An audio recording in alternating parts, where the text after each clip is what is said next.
صلی اللہ علی محمد صلی اللہ علیہ وسلم۔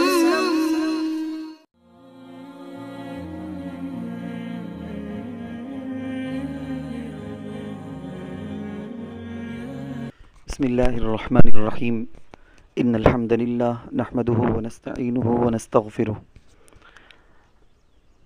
آج 18 جولائی 2020 26 ذی قعدہ 1440 پر ایک ہجری ہفتہ۔ انسانوں کے اندر رشتے، حقوق، گھریلو زندگی کیسے گزاریں، ان سب چیزوں کے بارے میں ہر وارم ہفتے کے دن ہم بات کر رہے ہیں آپ سے۔ آج اس سلسلے میں ایک اہم عنوان ہے مسلمان مرد اور عورت کا تعلق اپنے رشتہ داروں کے ساتھ۔ ماں باپ کے بعد انسان کا سب سے مضبوط تعلق قرابت داروں کے ساتھ ہوتا ہے۔ زمانہ قدیم میں جب لوگ قبیلوں اور برادریوں کی شکل میں رہتے تھے تو پورا قبیلہ اور برادری ہی دور اور قریب کے رشتہ داروں پر مشتمل ہوا کرتی تھی۔ رشتہ کا تعلق ماں باپ کے تعلق سے وجود میں آتا ہے۔ اسی مناسبت سے یہ رشتے رحم کہلاتے ہیں۔ ان کا قریبی دائرہ بھائی بہن، اولاد، والدین کے بھائی بہن، پھر ان کی اولادوں پر مشتمل۔ شادی کے بعد سسرال کا تعلق بھی اسی دائرے میں شامل ہوتا ہے۔ یہی وہ دائرہ ہے جہاں ہماری زندگی، تعلقات اور محبتوں کا اہم ترین حصہ موجود ہوتا ہے۔ اس دائرے میں محبت اور لحاظ کو باقی رکھنے کے لیے قرآن مجید نے بہت تاکید کی ہے۔ ان ہدایات کی وجہ یہ ہے کہ جن لوگوں کے ساتھ انسان جیتا بستا ہے ان میں سب سے اہم رشتہ دار ہیں۔ یہ خدا کی طرف سے طے کردہ وہ تعلق ہے جو انسان اپنی مرضی سے نہیں بدل سکتا۔ بھائی، بہن، چچا، تایا، پھوپھی، ماموں اور خالہ وغیرہ جیسے رشتہ دار ہمارا انتخاب کردہ نہیں بلکہ یہ خدا کا انتخاب ہے۔ ان سے تعلق دوست و احباب سے تعلق کی طرح نہیں ہوتا جو ذوق، ضرورت، مفاد اور حالات بدلنے پر ٹوٹ جایا کرتے ہیں۔ یہ رشتے زندگی سے موت تک اور گود سے گور تک ہمارے ساتھ چلتے ہیں۔ زندگی کے ہر دور میں یہ لوگ ہماری ہر خوشی اور غم میں شریک ہوتے ہیں، ہر دکھ درد میں ساتھ ہوتے ہیں۔ مسلمان کا حسن سلوک اپنے والدین، بیوی بچوں کے علاوہ عزیزوں اور رشتہ داروں کے ساتھ بھی ہونا چاہیے۔ رشتہ داروں سے مراد وہ اعزاء ہیں جن کا انسان سے نسبی تعلق اور رشتہ ہو۔ میراث اور وراثت میں حصہ ملے کہ نہ ملے، دین اسلام نے رشتے کو جو مقام اور مرتبہ دیا ہے وہ پوری انسانیت کی تاریخ میں کسی بھی مذہب یا قانون نے نہیں دیا۔ رشتے کے ساتھ اسلام نے جس اعزاز اور اکرام کا معاملہ کیا ہے اس کے لیے ایک دلیل اور پروف حضور صلی اللہ علیہ وسلم کا وہ ارشاد ہے کہ رشتہ اللہ تعالیٰ کے روبرو کھڑا ہوتا ہے اور رشتوں کے کاٹنے والوں سے پناہ مانگتا ہے، پھر اللہ تعالیٰ اس کی درخواست قبول کرتے ہیں۔ اسی لیے بتایا گیا ہے کہ روایتوں میں آتا ہے کہ جو مسلمان رشتوں کو جوڑتا ہے اللہ تعالیٰ بھی اسے جوڑتے ہیں، اور جو رشتوں کو کاٹتا ہے اللہ تعالیٰ اسے کاٹ دیتا ہے۔ حضرت ابو ہریرہ رضی اللہ عنہ سے صحیح حدیث مروی ہے کہ رسول اللہ صلی اللہ علیہ وسلم نے فرمایا، اللہ تعالیٰ نے مخلوقات پیدا کی یہاں تک کہ جب وہ اس سے فارغ ہوا تو رشتہ کھڑا ہوا۔ عرض کیا، کیا یہ جگہ اس کے کھڑے ہونے کی ہے جو تیرے ذریعے قطع رحمی سے پناہ مانگے؟ فرمایا ہاں۔ سوال کیا، فرمایا اللہ تعالیٰ نے، کیا تو اس پر راضی نہیں ہے کہ جو تجھے جوڑے میں اسے جوڑوں اور جو تجھے کاٹے میں اسے کاٹوں؟ رشتے نے کہا کیوں نہیں؟ اللہ نے فرمایا تیرے لیے ایسا ہی ہوگا۔ پھر رسول اللہ صلی اللہ علیہ وسلم نے فرمایا، چاہو تو یہ ارشاد خداوندی تلاوت کر لو، فَهَلْ عَصَيْتُمْ إِن تَوَلَّيْتُمْ أَن تُفْسِدُوا فِي الْأَرْضِ وَتُقَطِّعُوا أَرْحَامَكُمْ أُولَٰئِكَ الَّذِينَ لَعَنَهُمُ اللَّهُ فَأَصَمَّهُمْ وَأَعْمَىٰ أَبْصَارَهُمْ۔ ترجمہ، اب کیا تم لوگوں سے اس کے علاوہ کچھ اور توقع کی جا سکتی ہے کہ تم الٹے منہ پھر گئے تو زمین میں پھر فساد برپا کرو گے اور آپس میں ایک دوسرے کے گلے کاٹو گے؟ یہ لوگ ہیں جن پر اللہ نے لعنت کی اور ان کو اندھا اور بہرا بنا دیا۔ سورہ محمد کی یہ آیتیں ہیں۔ قرآن کریم میں پے در پہ پیچھے بے شمار آیتیں اس پر ہیں جو بتاتی ہیں کہ اسلام میں رشتے کا مقام کیا ہے۔ اور رشتہ داروں کے ساتھ اچھا برتاؤ کرنے، ان کے حقوق کی ادائیگی میں توجہ دینے پر آمادہ کرتی ہے۔ ساتھ میں یہ بھی وہ آیتیں بتلاتی ہیں کہ ان کے حقوق مار کھانے، ان کے سلسلے میں ظلم اور زیادتی کرنے یا انہیں تکلیف پہنچانے سے بچنا ضروری ہے۔ رشتے کے تعلقات کو خراب کرنے سے آیتیں ڈراتی ہیں۔ مثلا اللہ تعالیٰ کا ارشاد ہے وَاتَّقُوا اللَّهَ الَّذِي تَسَاءَلُونَ بِهِ وَالْأَرْحَامَ۔ نکاح کے خطبے میں آپ لوگوں نے اکثر اس آیت کو سنا ہوگا۔ اس کا ترجمہ ہے اس اللہ سے ڈرو جس کا واسطہ دے کر تم ایک دوسرے سے اپنا حق مانگتے ہو، اور رشتہ اور قرابت کے تعلقات کو بگاڑنے سے پرہیز کرو۔ سورۃ النساء کی یہ آیت بہت مشہور ہے۔ تقوی اختیار کرنے اور خدا کے ڈرنے کے حکم کے ساتھ ساتھ فوراً رشتہ داروں کے حقوق کے بارے میں کہہ کر اللہ نے اس رشتے کی عظمت اور رشتے کا پاس و لحاظ رکھنے کی اہمیت کو واضح کیا ہے۔ مسلمان کے لیے تو یہی کافی ہے کہ اکثر و بیشتر آیتوں میں خدا پر ایمان، والدین کے ساتھ حسن سلوک کے ساتھ ہی ملا کر صلہ رحمی کرنے اور رشتہ داروں کے ساتھ اچھا سلوک کرنے کا حکم دیا گیا ہے۔ وَقَضَىٰ رَبُّكَ أَلَّا تَعْبُدُوا إِلَّا إِيَّاهُ وَبِالْوَالِدَيْنِ إِحْسَانًا۔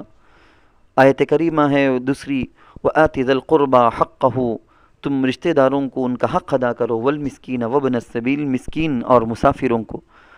آیت کریمہ ہے وَاعْبُدُوا اللَّهَ وَلَا تُشْرِكُوا بِهِ شَيْئًا وَبِالْوَالِدَيْنِ إِحْسَانًا وَبِذِي الْقُرْبَىٰ، رشتہ داروں کے ساتھ اچھا سلوک کرو، والیتامیٰ والمساکین والجار ذی القربیٰ۔ ان آیتوں سے پتہ چلتا ہے کہ حسن سلوک میں رشتہ داروں کا درجہ والدین کے بعد فوراً آتا ہے۔ حسن سلوک کی یہ ترتیب عین انسانی فطرت کے موافق ہے۔ اسلام بھی اسی معاشرے کو قائم کرنا چاہتا ہے۔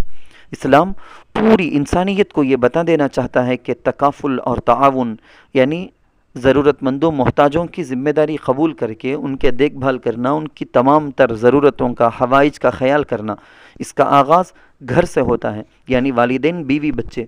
پھر اس کے بعد نمبر رشتہ داروں کا آتا ہے، یہ رشتہ داروں تک وسیع ہو جاتا ہے، پھر یہ دائرہ پھیلتا ہوا پڑوسی وغیرہ وغیرہ دوسروں کو پر حاوی ہوتا ہے۔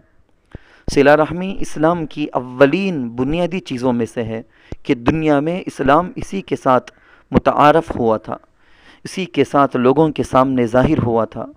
رسول اللہ صلی اللہ علیہ وسلم نے دین اسلام کی دعوت شروع کی، اس کا اعلان کیا، تو اسلامی تعلیمات کی تشریح کی، تو اس میں یہ بھی تھی کہ رشتہ داروں کے ساتھ اچھا تعلق اور نیک برتاؤ ہو۔ ہرقل بادشاہ نے ابو سفیان سے حضور اور مسلمانوں کے شروع میں جانی دشمن تھے، کافر تھے، ان سے پوچھا گیا کہ تمہارے نبی تمہیں کن چیزوں کا حکم دیتا ہے؟ تو جواب میں انہوں نے کہا کہ وہ نبی کہتے ہیں صرف اللہ کی عبادت کرو، اس کے ساتھ کسی کو شریک نہ ٹھہراؤ۔ کہتے کہتے انہوں نے یہ بھی کہا کہ وہ نماز، سچائی، پاک دامنی اور صلہ رحمی کا، رشتہ داروں کے ساتھ رشتہ کو جوڑے رکھنے کا حکم دیتے ہیں۔ مسلم شریف میں حضرت عمرو بن حبسہ رضی اللہ عنہ سے طویل حدیث مروی ہے، جس میں اسلام کے جملہ اصول اور آداب بیان کیے گئے ہیں۔ وہ فرماتے ہیں میں مکے میں نبی صلی اللہ علیہ وسلم کی خدمت میں حاضر ہوا، یہ نبوت کے آغاز کا دور تھا، تو میں نے پوچھا کہ آپ کیا ہیں؟ حضور نے فرمایا میں نبی ہوں۔ انہوں نے پوچھا کہ اللہ نے تمہیں کن چیزوں کے ساتھ بھیجا ہے؟ حضور صلی اللہ علیہ وسلم نے فرمایا اس نے مجھے ان احکام کے ساتھ بھیجا ہے کہ رشتہ داروں کے ساتھ حسن سلوک کیا جائے، بتوں کو توڑا جائے، صرف خدا کی عبادت کی طرف بلایا جائے، اس کے ساتھ کسی کو شریک نہ ٹھہرایا جائے۔ حضرت ابو ایوب انصاری رضی اللہ عنہ سے بخاری اور مسلم میں ایک حدیث ہے، مروی ہے کہ ایک صحابی رضی اللہ عنہ نے حضور صلی اللہ علیہ وسلم سے عرض کیا کہ مجھے کوئی ایسا عمل بتائیے کہ جس سے میں جنت میں داخل ہو جاؤں۔ تو حضور صلی اللہ علیہ وسلم نے وہاں بھی کئی چیزوں کے ساتھ یہ ذکر کیا کہ رشتہ داروں کے ساتھ حسن سلوک کرو۔ ہر آدمی چاہتا ہے کہ اس کے رزق میں کشادگی ہو، عمر میں درازی ہو، ہر انسان کی خواہش ہوتی ہے، آپ بھی چاہتے ہیں، میں بھی چاہتا ہوں۔